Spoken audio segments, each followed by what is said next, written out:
This happened to me when I was 16 years old and still living with my parents. I had always been very nearsighted, so I had glasses or contacts in almost all the time.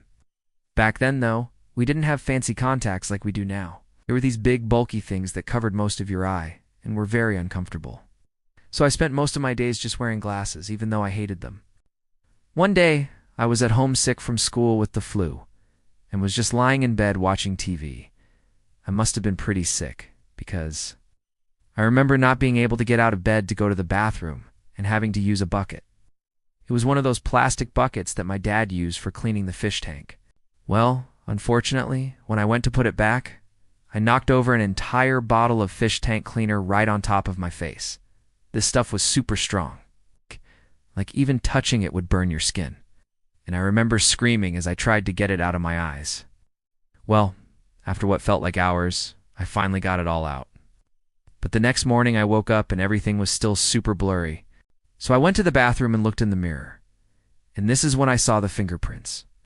I couldn't believe what I was seeing. There were multiple fingerprints all around the whites of my eyes, right around the irises. It looked like someone had pressed their fingers really hard against my eyeballs, but there was no pain.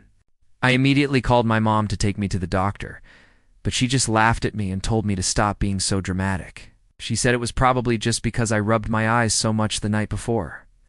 So she drove me to school, and I ended up sitting out the entire day in the nurse's office, waiting for my parents to pick me up. The whole time I kept looking in the mirror, but every time I blinked, the fingerprints would disappear and reappear in slightly different places. It was really weird and honestly kind of scary. So when my mom came to pick me up, I begged her to take me to the emergency room. Still, she refused, and instead drove me straight home. Once we got back, I immediately ran to the bathroom and looked in the mirror. That's when I noticed something else. Not only were the fingerprints still there, but they were also starting to turn slightly red. I decided to call my best friend's mom because my mom was just refusing to listen to me. And luckily, she took me to the emergency room. When the doctors checked my eyes, they told me that I had scratched my corneas and that's why I was seeing the fingerprints. They gave me some antibiotics and painkillers and sent me home. Over the next few days, the scratches on my eyes got worse. I could feel little pieces of my cornea flaking off, and I could see the blood vessels underneath. At this point, I was miserable, couldn't see very well, and I was in constant pain. But every time I went to the bathroom and looked in the mirror, I could still see the fingerprints around my eyes. They never faded away when I blinked anymore, and they were definitely red by this point. They were huge and scary and looked like someone had jammed their fingers into my eyeballs. My mom continued to insist that I had just scratched my eyes when I rubbed them too hard, but the doctors said that it didn't look like a typical scratch. They wanted to perform a more thorough examination and do some tests to determine if it was a chemical burn, an allergic reaction, or something else. But since my mom insisted that it was just a scratch, she told the doctors to stop testing me and we left.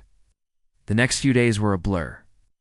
All I remember was being in intense pain and being unable to sleep because every time I closed my eyes, I would see the fingerprints right above me. Well, I eventually stopped seeing the fingerprints. But that's because my cornea had completely healed over and was now cloudy. I remember going back to the doctors and them telling my parents that my cornea was now permanently damaged, and that I would need to wear an eye patch for several months until it regrew new healthy tissue. At this point, my mom finally admitted that she had been wrong, and that I did have something in my eye that needed to be treated. I wore the eye patch for about 2 weeks until my cornea started to heal. But during that time, I could still feel little pieces of it flaking off. I would look in the mirror and see a piece missing, and then I could feel it fall out and hit the bottom of my eye patch. I remember gagging at the sight of it because it looked like a little piece of skin. But once the eye patch was removed, it was clear that my vision was severely impaired and that my cornea had been permanently damaged. For the next year or so, I had to switch between wearing glasses and contacts depending on what I was doing. And my eye specialist told my parents that it might take up to 3 years for my vision to return to normal. I was upset because I knew that my mom had caused this, and that if she had taken me to the hospital sooner, I wouldn't have had to deal with the blurry vision and the excruciating pain. It's been a few years now, and I can safely say that my vision has returned to normal. But I will never forget the day that I had fingerprints on the inside of my eyes. I know some people are going to ask, how could the OP have fingerprints on the inside of his eye? Here's how. Take a look at this image. It's a picture of a person's eye where the flash from the camera hit the lens. But notice how there's also another dark shape in front of the lens.